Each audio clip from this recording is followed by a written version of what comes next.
The fluorescent lights above Sacred Heart Hospital's ICU corridor buzzed with the particular hum of 0600 on a Tuesday morning, that eerie pre-dawn quiet when the night shift nurses looked like ghosts and the day shift hadn't yet dragged themselves through the sliding glass doors. Megan O'Brien had been walking these corridors for 3 years, and in that time she'd become something like the furniture, functional, necessary, and completely invisible to the people who mattered. She moved through the hallway with a chart held at precisely the right angle, her scrubs navy blue like everyone else's, her ID badge clipped to a lanyard she kept tucked so the hospital logo didn't catch the light. Her boots, good ones, with memory foam insoles and a break-in that made them quiet on linoleum, made no sound against the floor despite the slight hitch in her gait that came from a 2007 IED blast in Fallujah that had shredded the ligaments in her left knee. Pain was information. Pain was data. She'd learned to read it instead of feel it, a skill that had served her in a previous life and now served her in this one, where feeling anything was a liability. The smell of antiseptic hung in the air like a chemical fog, sharp and endless, the kind of smell that either broke you or became part of you. Megan had chosen the latter. 3 years ago, she'd walked away from 17 years as a decorated senior chief petty officer in Special Forces, away from the medals locked in a shadow box in her attic, away from the people who'd called her angel because of what she'd done in desert towns most Americans couldn't find on a map. She'd chosen this instead, fluorescent lights and patient charts and the kind of anonymity that felt like a safe place to disappear. She paused outside ICU room 347, the one with the paralyzed patient from Walter Reed, the one who'd been transferred here 2 weeks ago with a traumatic brain injury that had stolen his ability to recognize faces, voices, even the woman who'd carried him 3 miles through enemy fire back in 2019. Through the small window of the door, she could see Marcus Chen asleep, his body motionless under a white hospital blanket, the ventilator beside him hissing its mechanical rhythm. His left forearm rested on top of the blanket, and there it was, the tattoo she'd learned to look away from each time she checked his charts. M. the Brian, Angel of Baghdad. The letters were faded but deliberate, a permanent reminder of something he'd forgotten and something she was desperately trying to forget. Megan's fingers found the unit patch sewn into the inside lining of her jacket, the patch of the 3rd Battalion, 5th Marines, worn soft and pale from 15 years of being pressed against her heart. She touched it once, a ritual, a prayer, a promise to the man who'd made her sew it there before he died. James had understood. He'd understood that sometimes living meant burying yourself so completely that even the people who'd bled beside you couldn't see you anymore. She moved on down the hallway. The staff lounge was nearly empty at this hour, just the tail end of the night shift nurses collecting their things, their faces the color of people who'd been awake for 12 hours dealing with the chaos that only hospitals produced after dark. Megan filled a paper cup with water first, black coffee second, using exact measurements the way she'd been taught to use exact measurements for everything. 1/4 teaspoon of sugar. No cream. The kind of discipline that came from a life where small details meant the difference between getting home and not getting home. She sat in the corner of the lounge, the chair facing the door because she'd spent enough of her first life in rooms where not knowing what was behind you got people killed. Her hands rested on the laminate table, and for a moment they trembled, not much, just a slight vibration in her fingertips that came from the dreams she'd stopped talking about years ago, the ones where she was carrying Marcus through the streets of Sadra City and his weight kept getting heavier until she realized it was James she was carrying, and James was already gone. She made a fist. Counted to 4. Opened her hand. Steady. A nurse 2 tables over glanced up, then away. Good. Good meant nobody was looking too closely. The sliding doors hissed open from the main corridor, and Dr. Peter Hargrove walked in like he owned the linoleum under his feet. He had that particular kind of presence that came from never having been questioned, a Rolex that caught the fluorescent light and threw it back like a weapon, a golf tan that said he spent his Sundays on courses with board members and judges, the kind of jawline that made you think he'd been sculpted from money and entitlement. He was 48 years old and moved like a man who'd never once been told no by anyone who mattered. His eyes scanned the lounge the way a predator scans a savanna, efficient and cold. They landed on Megan for exactly 1.3 seconds, and she felt that gaze the way you feel a camera focused on your face, registered it, categorized it, understood what it meant. It meant invisible. It meant beneath notice. It meant threat. Because that's what competence looked like to people like Dr. Hargrove when it didn't come attached to a title and a paycheck that matched his own.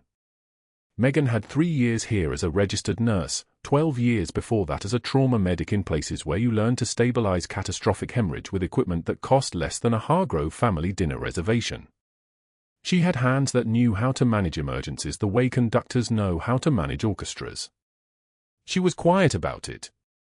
She never raised her voice. She never made others feel small by knowing more. She just did the work.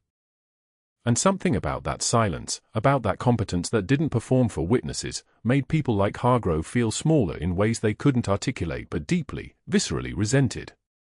He moved toward the coffee station, and the air pressure in the room seemed to change, the way it changes before a storm hits and the barometric pressure drops and even animals sense something's coming.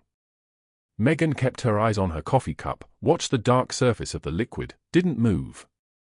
Movement meant acknowledgement. Acknowledgement meant engagement. Engagement meant risk. Hargrove crowded the coffee station, standing close enough that she could smell his cologne, something expensive and aggressive, a scent like a territorial marker, and he reached for the coffee pot slowly, deliberately, the way you reach for something you have every right to take because you've never been denied access to anything in your life. He poured with one hand, and his eyes never left her profile. "Morning, sweetheart," he said. The word came out soft, casual, the kind of thing a man could say and claim was innocent if anyone called him on it. But the edge underneath it was sharp enough to draw blood. 2 residents sitting 3 tables away went very still. The night shift nurse pretending to read the staff bulletin board stopped pretending to read. Megan raised her coffee cup. Took a sip. Didn't flinch. Didn't meet his eyes. Didn't acknowledge that anything had been said at all. The tremor in her hands had stopped the moment he entered the room, replaced by the kind of calm that comes from having already survived the worst. Military discipline. Learned muscle memory. The knowledge that the smallest reaction was an invitation to escalation. Hargrove held the coffee pot above his cup, let the pause stretch for exactly 3 seconds, a test, a challenge, an unmistakable message that he was the author of this room and she was merely an extra in his story. Then he poured, set the pot down with careful precision, and walked toward the door with the gait of a man who'd won something he didn't know he was fighting about. The door slid open behind him. But that wasn't the worst part. Behind him, visible through the closing door before it sealed shut again, the cardiac monitor in room 347 had begun to spike in a pattern that made Megan's spine recognize something her conscious mind wasn't ready to articulate. She was on her feet before the door finished closing, chart forgotten on the table, her body moving on the kind of instinct that had kept soldiers alive in desert towns. The monitor was escalating. The patient's rhythm was changing. Something was wrong in a way that the day shift nurse assigned to room 347 wouldn't notice for another 17 minutes, not until the damage was catastrophic and irreversible. She reached the ICU and found Marcus Chen's oxygen saturation dropping degree by degree, the numbers falling like a countdown toward something neither of them was ready to face. The oxygen saturation held at 92%. 91. That small dip in the numbers meant nothing to most people, but Megan O'Brien knew that every decimal point was a message, and this message was written in falling numbers and a patient who didn't know his own name. She moved through the pre-dawn ICU corridors at 0530 hours with the kind of purposeful silence that came from 15 years of moving through places where sound could kill you. Her scrubs were navy blue, institutional, forgettable. The way she moved through the hospital corridors was designed to be the same way. Invisible. Quiet. Safe. But safety was a luxury she hadn't truly felt since Baghdad. The day shift would arrive in 40 minutes. By then, Marcus Chen's oxygen would stabilize, his vitals would normalize, and another nurse would walk into room 347 and see nothing wrong. Just another paralyzed veteran sleeping, just another set of numbers on a monitor, just another file in the stack. That's what invisibility bought you at Sacred Heart Hospital, the ability to see what others missed because they were too busy looking for you to notice anything else. Megan reached the ICU and found Marcus's oxygen saturation dropping degree by degree, the numbers falling like a countdown toward something neither of them was ready to face. She adjusted the ventilator settings with the kind of muscle memory that didn't require thinking, the kind that lived in her hands long after you tried to leave it behind. 90. 89. 88. His lungs were healing. The pneumonia that had threatened him 2 weeks ago was fading. But something else was moving through his system now, something slower, something that whispered in the spaces between his heartbeats. She would have time to investigate.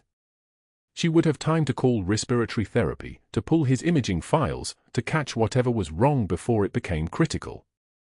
But that's not what happened. What happened instead was that she walked away from the ICU at 05 for 5 hours and clocked out for her 12-hour shift, and the morning nurse would arrive to find Marcus still breathing, still alive, still absolutely fine for another 17 minutes. The cafeteria smelled like industrial bleach and whatever had been burned in the kitchen at dawn.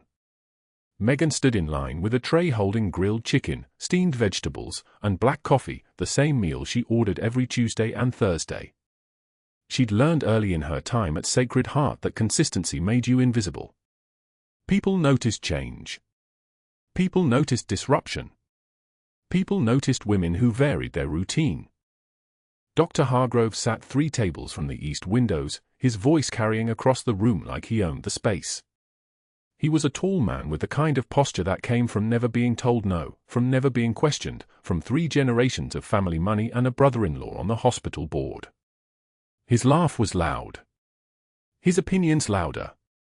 And his presence did something to the air that Megan had learned to recognize in Baghdad, the pressure change that came when a predator entered the room. "Gentlemen," he said to the 2 residents flanking him, Dr. Patel and Dr. Simmons, both of them nodding like compass needles pointing toward true north, "I'll bet you $50 our little mouse over there quits by Friday." These quiet types always crack under real pressure. The cafeteria didn't exactly go silent. But Megan felt the shift, the small tightening in conversations, the way people's eyes moved toward her like she was a television someone had just switched on. She was 3 tables away, standing with her tray, aware of every eye, aware of the calculation in Hargrove's voice. This was the opening move. This was him testing the waters, seeing if she would respond, if she would defend herself, if she would give him the reaction he was hungry for. She took one measured breath through her nose. Her hands were steady on the tray. The walking stick she carried in her right pocket, a souvenir from a roadside explosive device that had taken her kneecap in 2019, was positioned perfectly for balance. She moved toward an empty table at the far end of the cafeteria, her gait measured, her face neutral, her presence deliberately diminished. Hargrove timed it perfectly. He stood abruptly, his elbow rising at the exact moment she passed his table. The impact was violent but made to look accidental, his arm sweeping her lunch tray with the kind of force that came from someone who'd practiced making violence look like clumsiness. Food exploded across the tile floor, her coffee splashing her scrubs in a brown arc that looked like blood on a white background. The grilled chicken scattered. The steamed vegetables rolled across the tile like they were running away from something. The cafeteria went completely silent. Megan stood still for 3 seconds. Her breathing was steady. Her hands did not shake. The tremor that moved through her chest was not fear, it was restraint, the kind of restraint that came from training your nervous system to stay calm while your amygdala was screaming at you to move, to fight, to do something. She knelt smoothly to the floor despite the limp, gathering the scattered food with military precision, her movements economical, her face blank. One tear escaped her left eye, just one, not from sadness but from the physical effort of holding everything else down. She wiped it away without breaking eye contact with Hargrove. "I've carried heavier things than your ego, Doctor," she said, her voice quiet enough that only the 3 tables closest to her could hear it. She stood, disposed of the ruined lunch in the garbage, and walked out of the cafeteria. 2 nurses in the corner started to clap. Just 2 quick bursts of applause that died as quickly as it started. Hargrove's face had flushed crimson, the color of rage or embarrassment, Megan couldn't tell which, and she didn't look back to find out. The afternoon brought the second move. By 1400 hours, Hargrove had shifted his strategy from public humiliation to something more deliberate, more strategic. The cafeteria had been about establishing dominance, about testing her response, about gathering witnesses for whatever came next. But the nursing station was different. The nursing station was his territory in ways the cafeteria wasn't. Megan was reviewing medication schedules when she heard his voice, that tank engine rumble that made the other staff members suddenly remember urgent tasks in other parts of the hospital. He was walking with 3 residents trailing behind him like ducklings, and he was holding Marcus Chen's chart, his face arranged into theatrical displeasure. "Nurse O'Brien," he said, his voice pitched for maximum carry, "your documentation here is sloppy, incomplete, frankly embarrassing." He threw the chart at her feet. "Not placed. Through." The paper scattered across the tile like white birds falling from a window. The charge nurse, Linda, froze mid-keystroke. A transporter stopped his gurney. The world contracted into a single moment where everyone was watching, everyone was waiting. Megan took one measured breath. She knelt smoothly, her limp barely noticeable, and gathered every single page with military precision, ensuring they were ordered correctly, ensuring nothing was missed. She stood and placed the reassembled chart on the counter in front of her, her movements deliberate, her composure absolute. "The documentation is complete per Protocol 7.3.2, Doctor," she said, her voice steady and quiet. "Would you like me to review it with you, or would you prefer to continue performing for your audience?" His face flushed exactly like it had in the cafeteria, but this time there was something else in his expression, a flicker of uncertainty, the moment when a predator realizes the prey might have teeth. He turned and walked away, his residents scrambling to follow, his laughter echoing down the corridor in a way that sounded forced. Linda watched him go, then turned to Megan. "You okay?" she asked, her voice low. "I'm going on break," Megan said. The words came out dry, almost calm, like she was commenting on the weather instead of describing the aftermath of being publicly humiliated twice in a single shift. But that wasn't the worst part. What came next was something quieter, something more deliberate, something that happened in the evening when the hospital shifted into its nighttime rhythm and most of the administrative watching eyes had gone home. At 1900 hours, during evening rounds, Hargrove entered Marcus Chen's ICU room where Megan was adjusting for fluids. The paralyzed veteran was awake but vacant, his traumatic brain injury leaving him present but unreachable, his eyes moving sometimes but never focusing, never connecting to anyone. The tattoo on his forearm read M. O'Brien, Angel of Baghdad, but there was no recognition in his face, no memory of the woman who'd carried him 3 miles to the extraction point under enemy fire. Hargrove brought his evening residents with him, 3 medical students who looked like they'd never seen anything harder than a textbook. He addressed them with the tone of a teacher making an important point, his voice carrying the kind of contempt that suggested he was discussing something beneath his notice. "Our little mouse here thinks she knows better than attendings," he said, gesturing at Megan with the kind of casualness that made it clear he saw her as something to gesture about. "Isn't that precious?"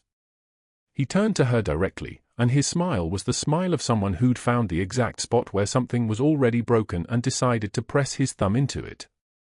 "Tell me, Mouse," he said, "did they teach you cardiology in whatever online program you scraped through?" Megan's hand trembled once on the 4-pole. Just once.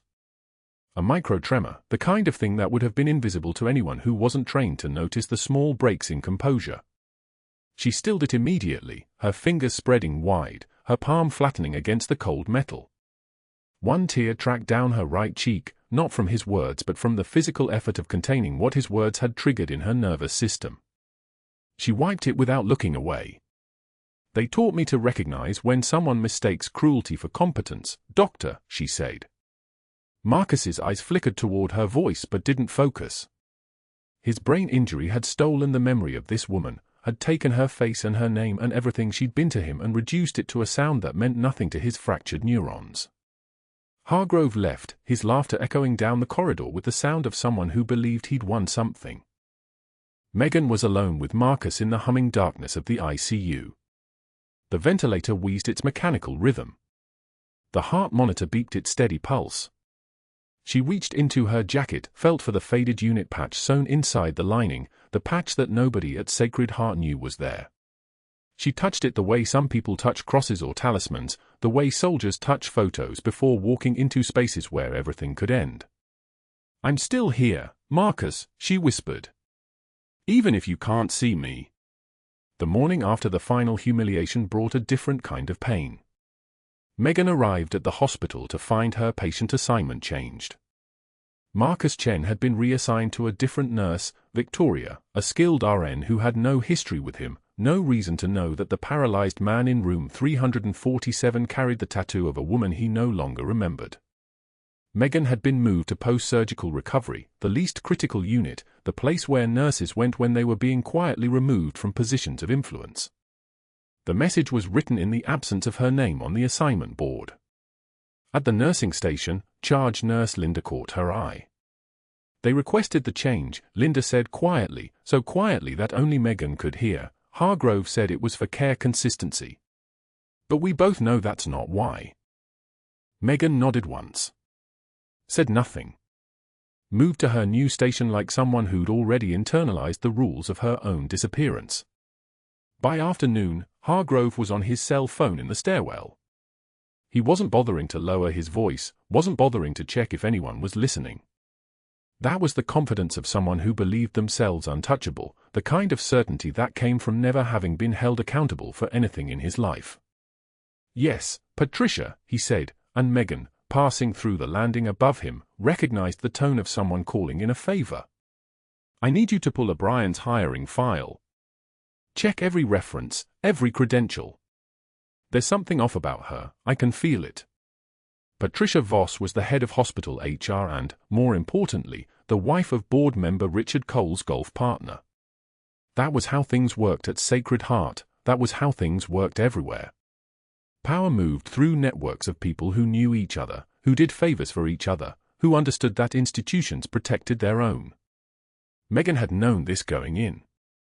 She had chosen the hospital precisely because she thought the layers of bureaucracy would make her invisible. She had been wrong about that calculation, wrong about the way a man like Hargrove would sense something broken in someone like her and decide that breaking was his opportunity to rebuild himself. That evening, she saw the investigator. A woman in a grey suit, early 50s, her clipboard thick with documentation, sitting in the administrative office reviewing files. Her name was Dr. Sarah Mitchell, and she'd been brought in from outside the hospital, which meant she wasn't bound by the internal politics that might have protected Megan. Hargrove's network was activating like a machine with specific, deliberate gears. He lunched with board member Richard Cole at the country club the next day. Megan knew this because Linda had heard it from someone who'd seen them together. The words Hargrove had used were liability, hiding something, possibly credential fraud. He'd contacted the nursing staffing agency that placed her 3 years ago, asking pointed questions her references couldn't answer because none of them knew her military background, none of them knew that the quiet woman who'd been working at Sacred Heart for 3 years had spent 15 years as a senior chief petty officer in special forces, had carried wounded soldiers through the streets of Baghdad, had learned how to keep people alive in circumstances that would have broken most people. That evening, Megan sat in her small apartment in northwest Portland. Dylan, her 17-year-old son, asked why she was so quiet. She lied. "Just a long shift, honey." He nodded and went back to his laptop, the way teenagers did, not quite believing her but accepting that sometimes parents were entitled to their silences. In her bedroom, she opened the closet and looked up at the top shelf. The locked shadow box was still there, the one she'd hidden 3 years ago when she took the job at Sacred Heart. Inside were medals she hadn't touched since she'd left active duty, medals that represented a life she'd tried to put behind her, a life that had seemed like it might finally stay behind her. She closed the closet door without taking the box down. Her phone buzzed at 2,247 hours. A text from Linda, "They're building something. Be careful." Megan stared at the message for a long time. She knew what was coming. She'd known the moment Hargrove decided she was a problem worth solving. The hospital was going to move against her. The system was going to protect one of its own. And she was going to have to decide whether to disappear quietly or let the thing she'd been running from for 3 years finally catch up with her. She set her phone down and sat in the darkness of her apartment, listening to the rain hammer against the windows like something trying to break through. The rain hammered Portland like enemy fire on a corrugated roof. Tuesday morning, 6:02 a.m., and Megan stood at the nursing station of Sacred Heart's ICU, reviewing Marcus Chen's chart for what she thought would be a routine 12-hour shift. His vitals were stable. His medications were titrated. His paralysis was unchanged, the same locked-in prison it had been for 7 weeks. She'd checked on him at 5 in the morning, pressed her palm against the faded unit patch sewn inside her jacket lining, and whispered something he could never hear. That was her ritual now. Keep him alive. Keep the secret buried. The assignment board updated at 6:45 a.m. Megan's name was gone from ICU room 347. She read it 3 times. The letters didn't rearrange themselves. Dr. Hargrove had reassigned Marcus Chen to a different nurse, Brittany, the recent graduate, competent but green, the kind of nurse who followed protocols without understanding the why underneath. This wasn't an accident. This was stage 4 of the escalation, strategic isolation. Remove her from the only thing keeping her tethered to this life. Remove her from the patient whose tattoo read M. the Brian, Angel of Baghdad like a prayer she'd never answered out loud. Remove her ability to protect him. Remove her purpose. Hargrove walked past the station, didn't look at her, smiled at Brittany. The expression lasted exactly 2 seconds before evaporating. He said nothing to Megan. Nothing was sometimes worse than everything. Then came the next blow, delivered with institutional precision.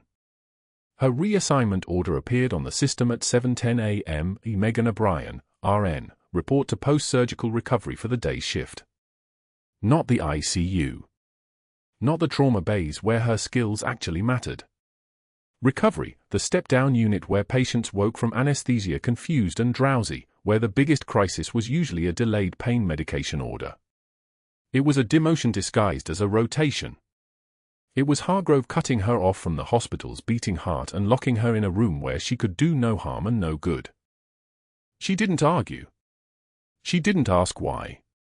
The composure that had carried her through Baghdad held steady now.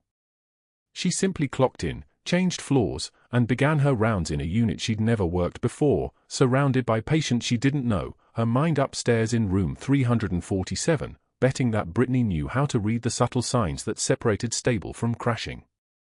Betting that Hargrove's contempt for her wouldn't bleed into his care for Marcus. Betting on prayers she'd stopped saying 15 years ago. 8:02 a.m. The overhead system erupted. Code Blue, ICU room 347.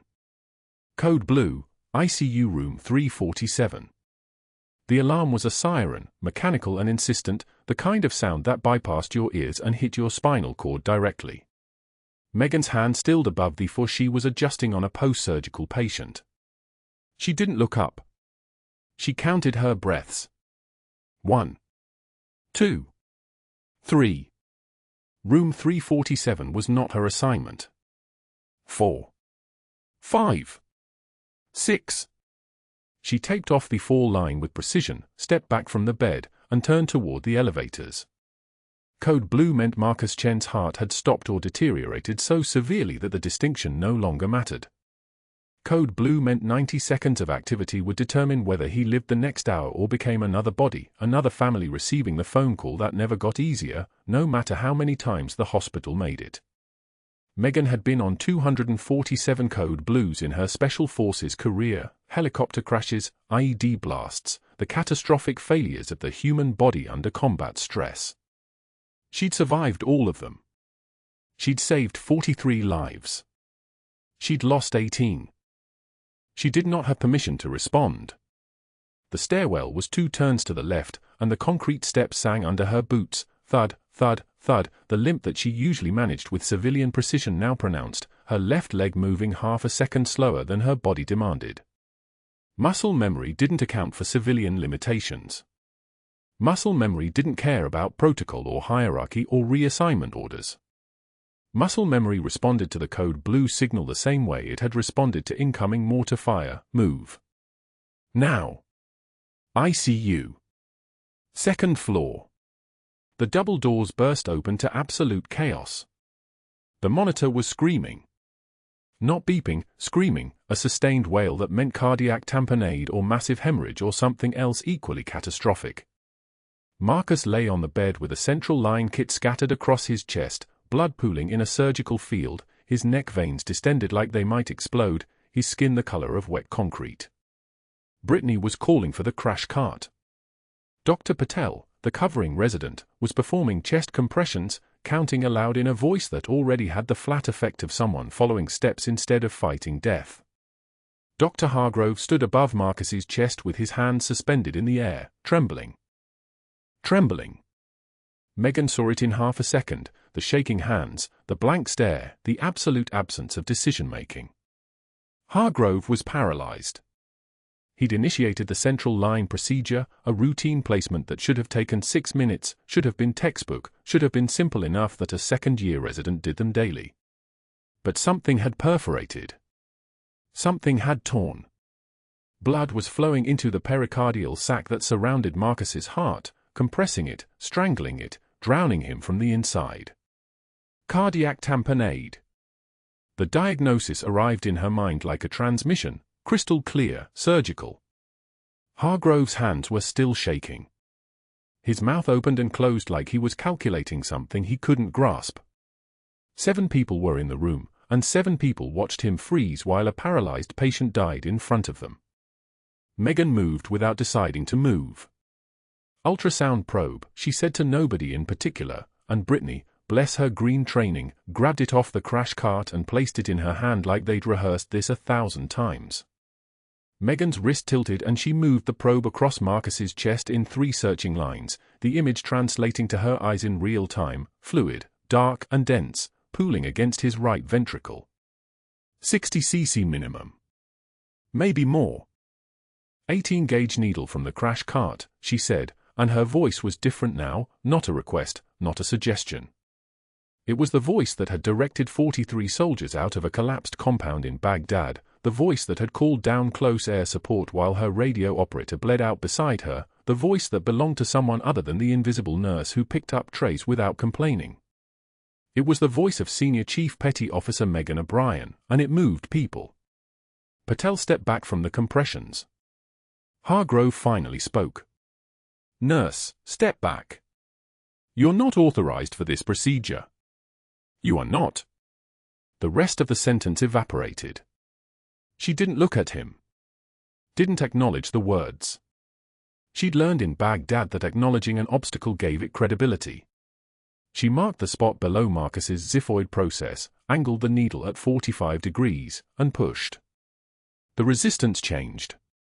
The needle punctured the pericardial membrane and she felt it, that subtle shift from tissue to space, and she withdrew the syringe plunger. Blood came back. Dark blood. 60 cc in 4 seconds. 70 cc in 6 seconds. 2-liter fluids wide open, she said. The EKG, she said. Pressure check, she said. Each order arrived calm and certain, and the room responded to the certainty more than the rank.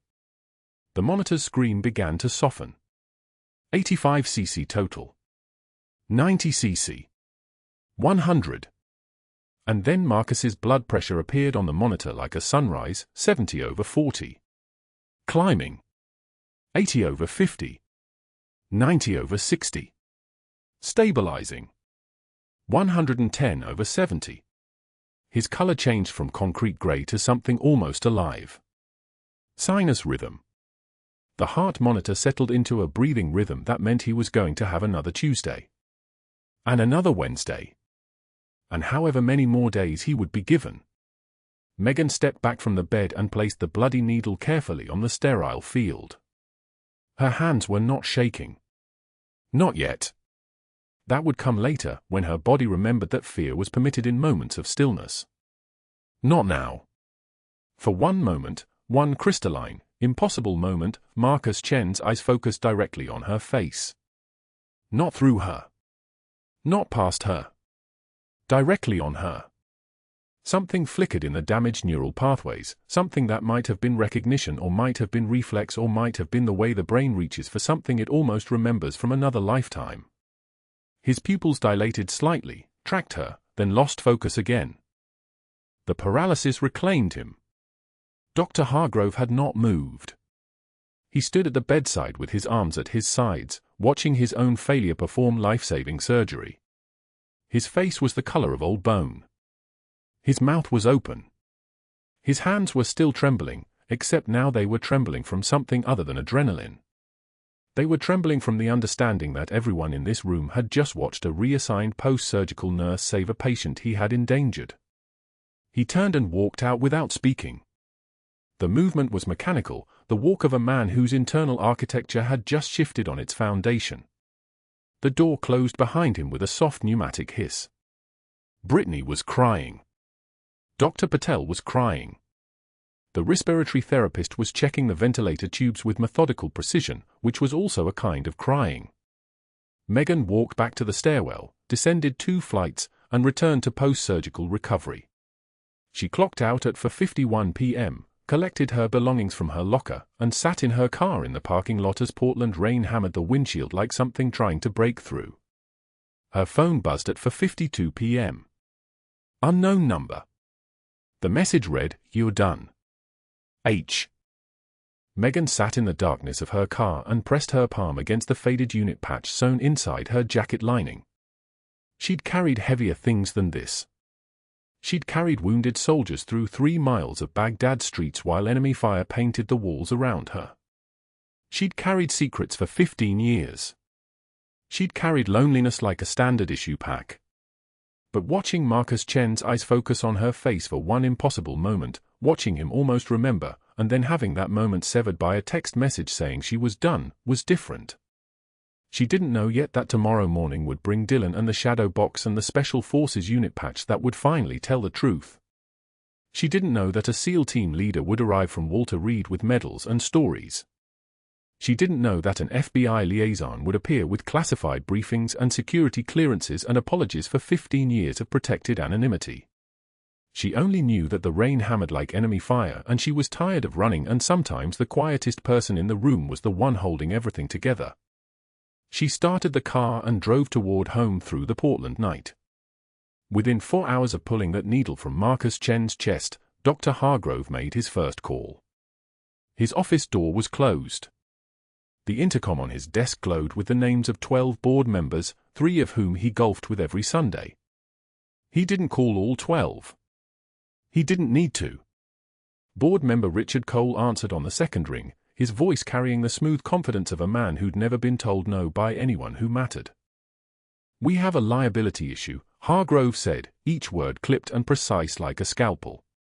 "One of our nurses performed an advanced procedure today without proper authorization. Pericardiocentesis. Outside her scope." Cole's pause lasted exactly 2 seconds. "How outside?" "Completely. I was frozen, not because I was unprepared, but because protocol requires physician oversight. She just did it. Insubordinate. Possibly unstable. And there's more. HR can't verify her background. The staffing agency has gaps in her employment history they can't explain. Huge red flags."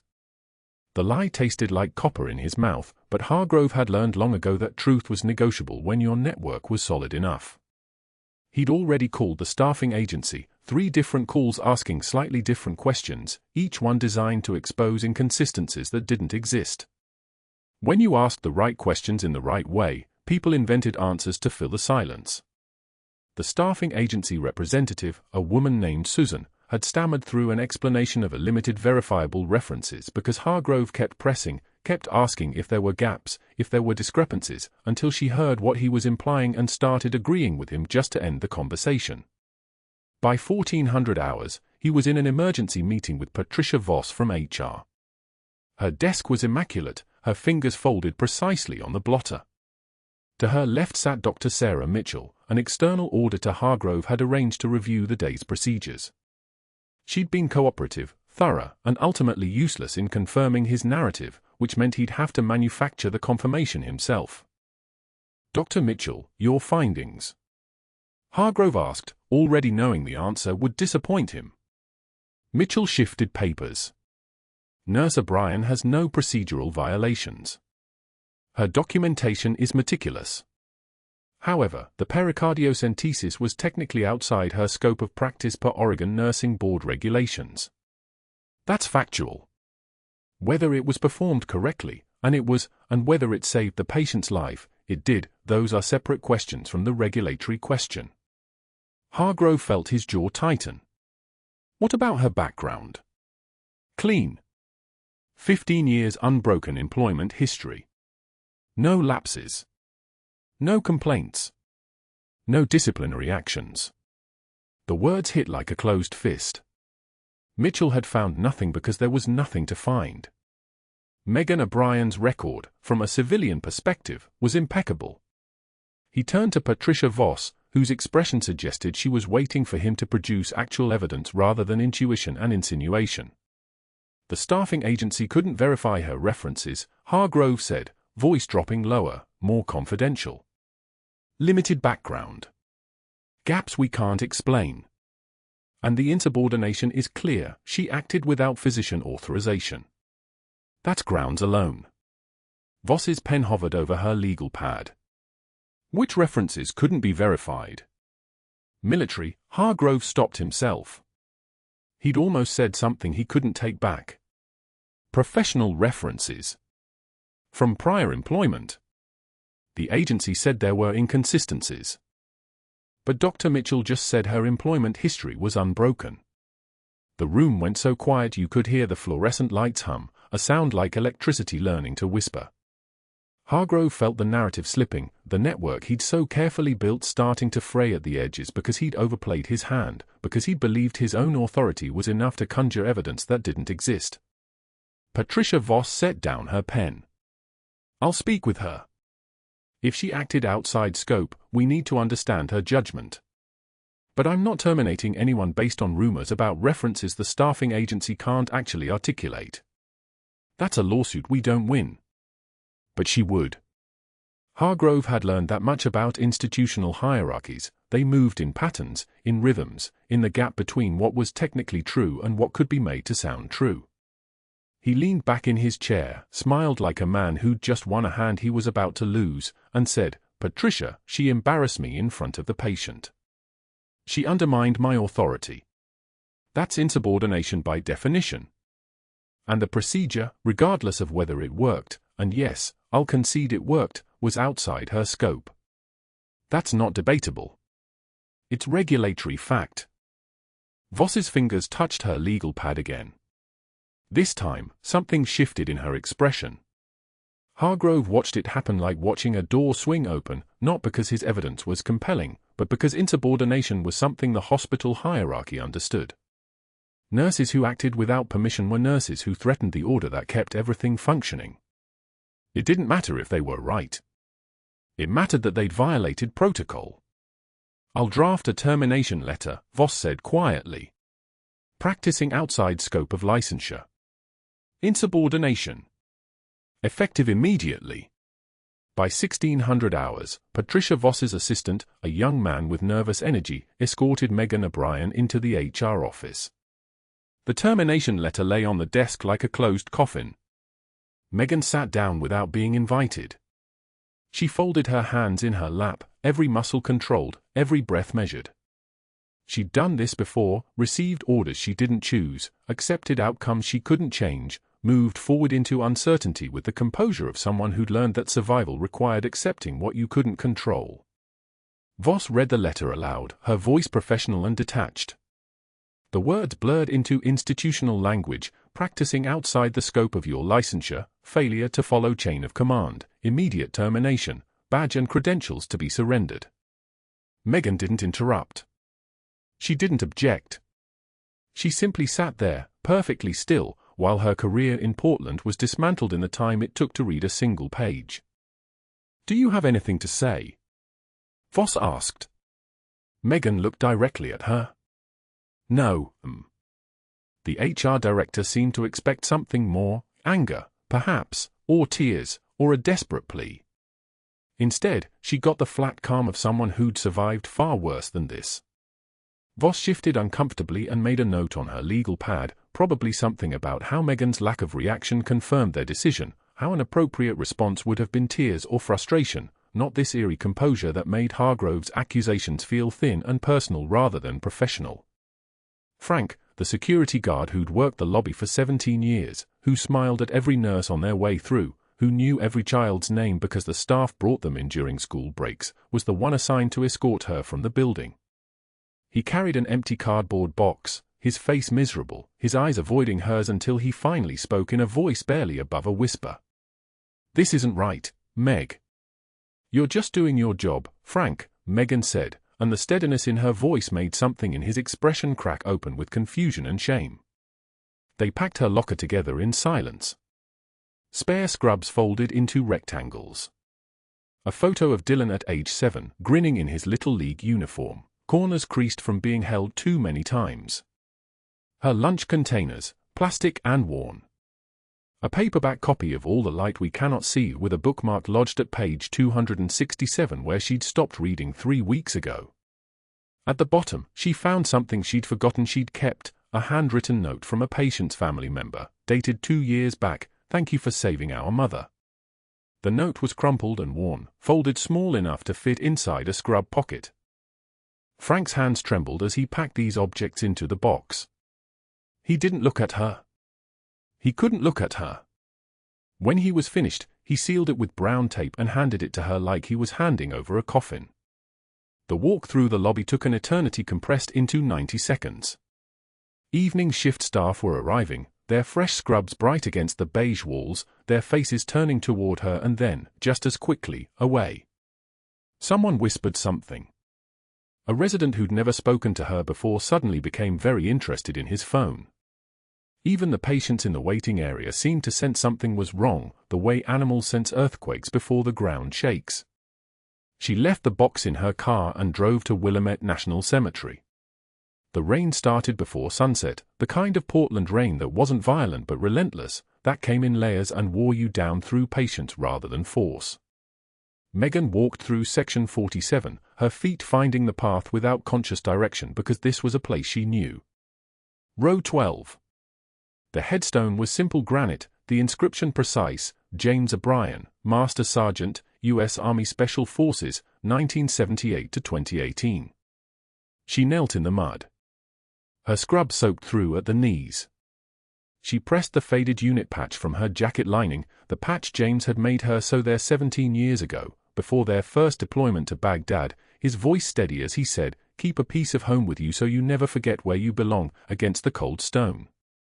"I tried to disappear like you told me to, James," she whispered. "I tried to just be normal. I tried to be invisible.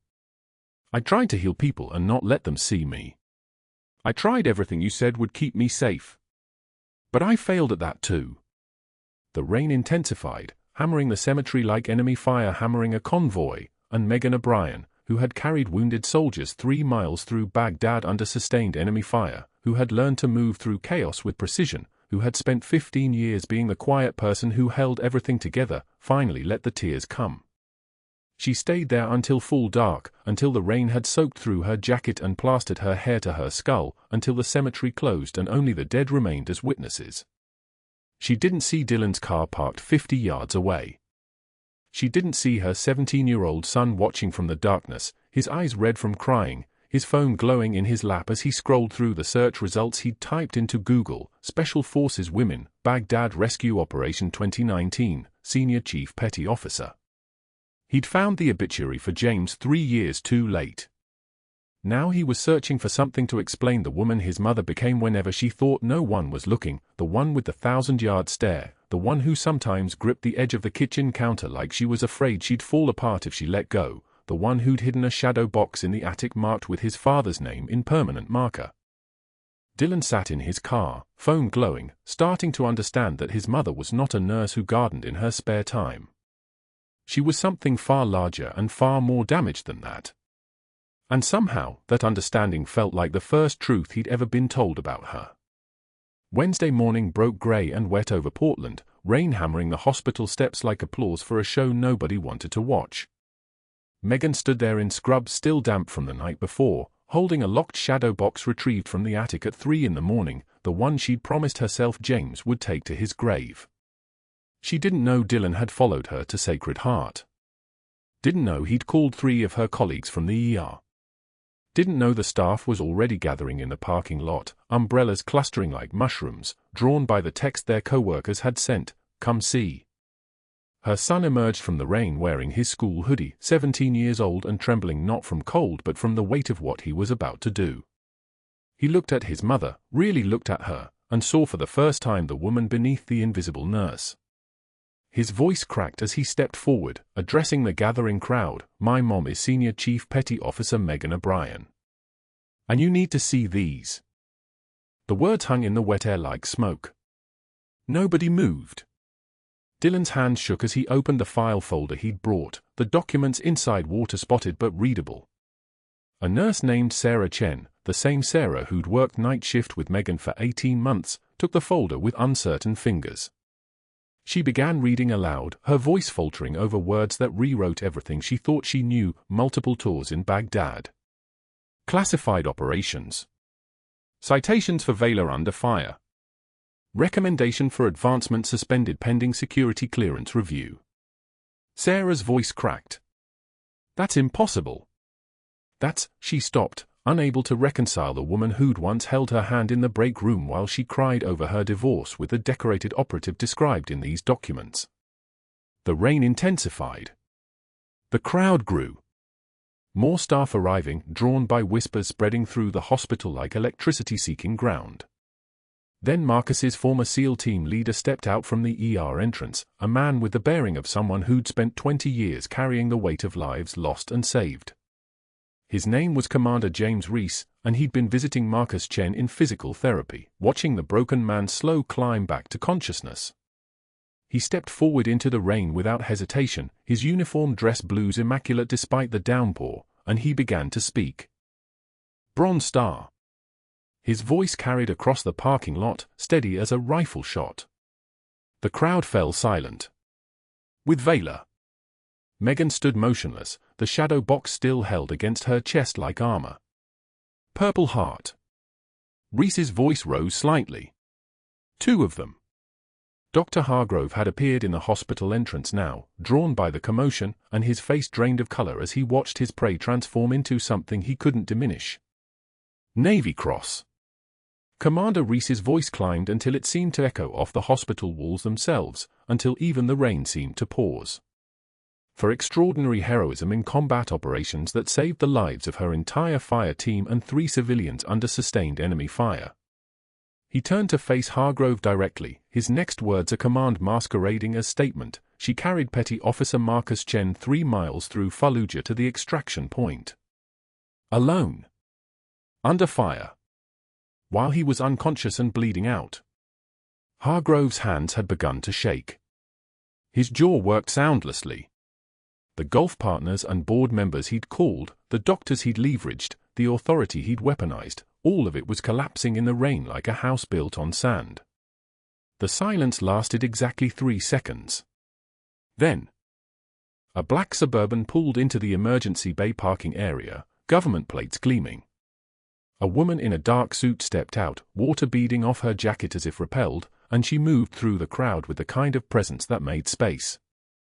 Special Agent Teresa Torres, FBI Counterterrorism Division. She'd been tracking Megan's case for 6 years, waiting for the security breach that would trigger her authority to act. Torres approached the gathered staff, her eyes finding Hargrove and locking on like a targeting system. When she spoke, each word was clipped and precise. "I am Special Agent Teresa Torres, FBI. 18 hours ago, we were notified of a potential compromise to a protected federal witness. This patient," she gestured toward the hospital, toward Marcus Chen, "was part of a classified hostage rescue operation in 2019. Senior Chief O'Brien led a team that extracted 14 American citizens from an Al-Qaeda detention facility near Ramadi. Those 14 included 3 senators' children." Hargrove had gone pale, the color draining from his face like water from a broken vessel. Torres continued, her voice cutting through the rain. "Senior Chief O'Brien was placed under protected anonymity for counterterrorism reasons. Her employment records were sealed. Her background was compartmentalized. And Dr. David Hargrove, in his zeal to eliminate what he perceived as a professional threat, conducted unauthorized background investigations that triggered federal database alerts. He compromised her identity. He compromised her safety. And he compromised an ongoing classified counterterrorism operation. The crowd had gone absolutely still. Someone's umbrella slipped from their hand and clattered on the concrete. Torres turned to address the hospital staff directly. Everything you're going to hear in the next few minutes stays in this parking lot. What you've witnessed is a federal matter. Cooperation with the investigation will be expected. Questions will follow. She paused, letting that sink in. But first, you should know who you work with. The rain fell harder. It was falling like a curtain between the world before this moment and the world after. Frank appeared then, the security guard who'd smiled at Megan every morning for 3 years, who'd packed her belongings into a cardboard box the day before.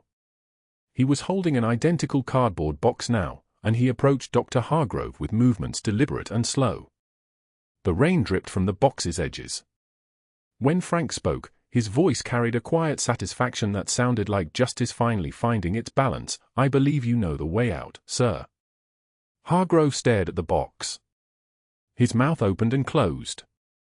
Someone in the crowd, Patricia from HR, looked away. Another staff member, the one who'd coached Hargrove on what to look for in Megan's background, stood motionless.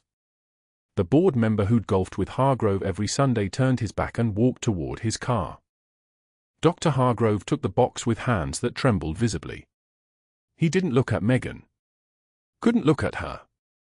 He turned and walked toward the loading dock, the exit people used when they needed to leave unseen. The crowd watched him go. Nobody spoke. The only sound was rain on concrete, on umbrellas, on the metal roof of the ER entrance, a percussion section playing the rhythm of accountability. Special Agent Torres stepped beside Megan, her presence a kind of official blessing. We need to talk. Privately.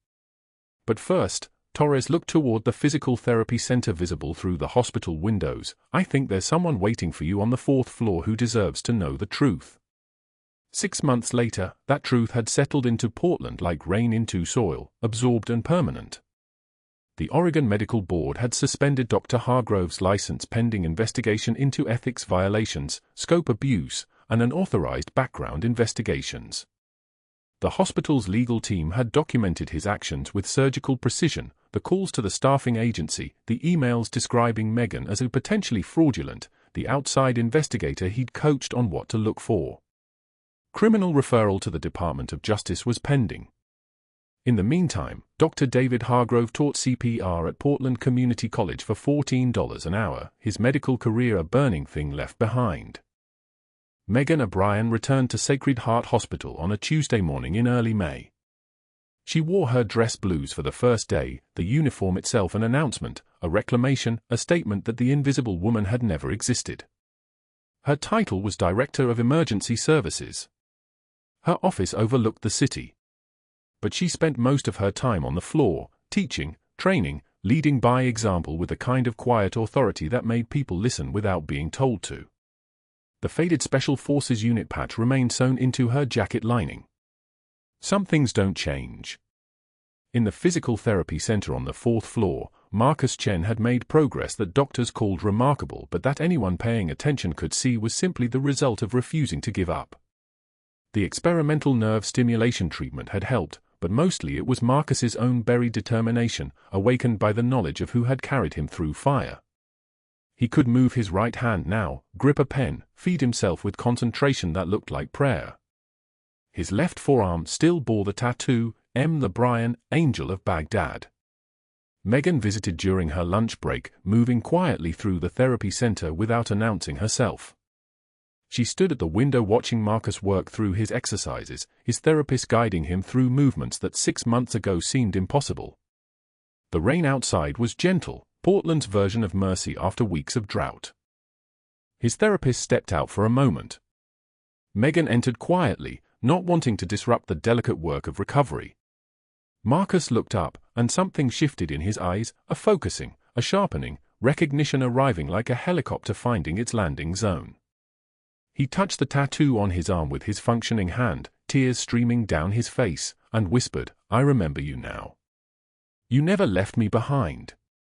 Megan knelt beside his wheelchair, taking his hand carefully, aware of the healing still happening, the nervous system still learning to trust. Her voice was steady, the voice of someone who'd carried him through worse. "I never will, Marcus." They sat in silence while his damaged brain continued knitting together fragments of Baghdad, the smell of diesel and smoke, the sound of gunfire, the sensation of being lifted and carried by someone who refused to let him die. The tattoo felt warm under her hand, a connection that transcended memory, that existed in the body's own knowing. Outside, spring rain fell on Portland, washing everything clean. Dylan watched from the hallway, recording on his phone for his college application essay about courage. He saw his mother kneeling beside the man whose life she'd saved, and he finally understood what she'd been trying to tell him all those years, that the most powerful thing you can do is show up. That service isn't about glory. That the quietest person in the room might just be the one holding it all together. Frank the security guard greeted Megan each morning now with a salute she returned with a smile that meant something between them, acknowledgement, respect, the understanding that he'd been watching the whole time, waiting for the truth to surface like a body finally released from underwater. Commander Reese visited Marcus twice a month, bringing other SEAL team members who'd started showing up once they knew the full story of their extraction, once they understood that the reason they came home alive was because a woman in scrubs had carried one of their own through an impossible distance under impossible fire. In her new office, Megan displayed the shadow box on the wall. No longer hidden. No longer a source of shame. The flag James had served under, folded into a perfect triangle. His photo. The unit patch. A small wooden plaque underneath reading, "Until we meet again." She stood there after everyone had gone home one evening, looking at the shadow box while rain streaked the windows, and she spoke to the photo of James tucked inside the flag. "I didn't fail. I just found a different way to serve." The next morning, she taught a room full of nurses the emergency procedure that had saved Marcus Chen's life. She stood at the head of the conference room in her dress blues, the fluorescent lights humming their constant song, and demonstrated the technique with the precision of someone for whom this was not theory but survival. "Emergency pericardiocentesis for cardiac tamponade," she said, her voice calm and authoritative. "When the window closes, you have minutes. The steps are: locate the xiphoid process, identify the fifth intercostal space, insert your needle at a 45-degree angle, aspirate until you hear the hiss of air or fluid. When you hear that sound," she paused, letting them hear it in their imagination, "you have just brought someone their life back." She looked at the assembled nurses, men and women of all ages, all backgrounds, all carrying their own invisible burdens. "You do not need a badge or a gun to be a warrior," she said. "You just need the courage to act when everyone else freezes." The nurses sat forward, leaning in, and in that moment Megan O'Brien was no longer the invisible woman. She was visible. She was authority. She was the woman who'd carried Marcus Chen 3 miles through Fallujah, who'd saved him twice, once in Baghdad and once in a Portland hospital, and she was teaching them how to do the same. If you haven't already, subscribe to the channel and hit that notification bell. Stories like this one, where the truth finally emerges and the quiet heroes get recognized, they deserve to be heard. Like this video if you believe in justice. Comment below, what would you have done if you discovered someone you worked with was actually a decorated military veteran? And share this story with someone who needs to remember that the most powerful people in the room are often the ones nobody's paying attention to.